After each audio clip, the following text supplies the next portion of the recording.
হাদিকে সিঙ্গাপুর নিতে এরই মধ্যে ঢাকায় পৌঁছেছে এয়ার অ্যাম্বুলেন্স। সেখান থেকে সবশেষ খবর জানাতে সরাসরি যুক্ত হচ্ছেন সহকর্মী ফরহাদুজ্জামান।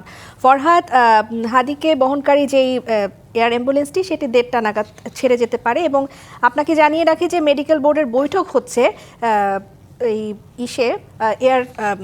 এভার কেয়ার হাসপাতালে। তো সবকিছু মিলে একটু জানবো আপনার কাছ থেকে সেখানকার পরিস্থিতি।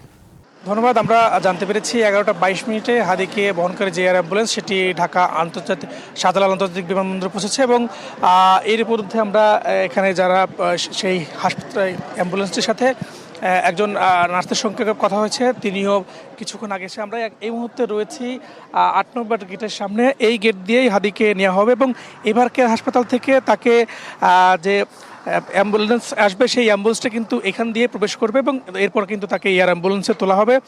ইতিমধ্যে আমরা জানতে পেরেছি তার সঙ্গে তার বড় দুই ভাই যাওয়ার কথা রয়েছে এবং সেই বড় দুই ভাই ছাড়া এখন পর্যন্ত আর কে যাবে সেই বিষয়ে কিন্তু এখনও কোনো সিদ্ধান্ত হয়নি এবং তার বড় দুই ভাই ওমর ফারুক এবং আবু বকর সিদ্দিক, আমরা যতটা জানতে পেরেছি এখন পর্যন্ত তারা দুজন যাবেন এটা অনেকটা নিশ্চিত হয়ে গেছে। এবং 4 গুণ শক্তিশালী এনজাইম ও অধিক ফেনা সমৃদ্ধ অরিক সিলভার ওয়াশ মাত্র 70 টাকায়।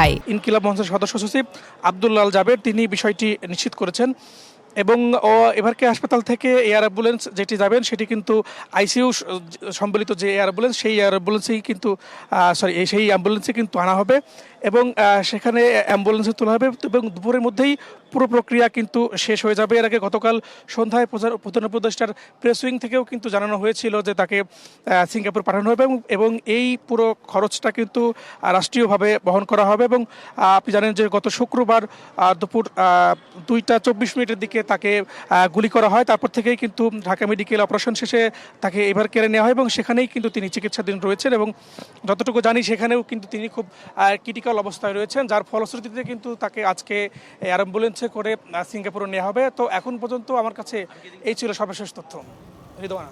ফরহাদ, ধন্যবাদ আপনাকে।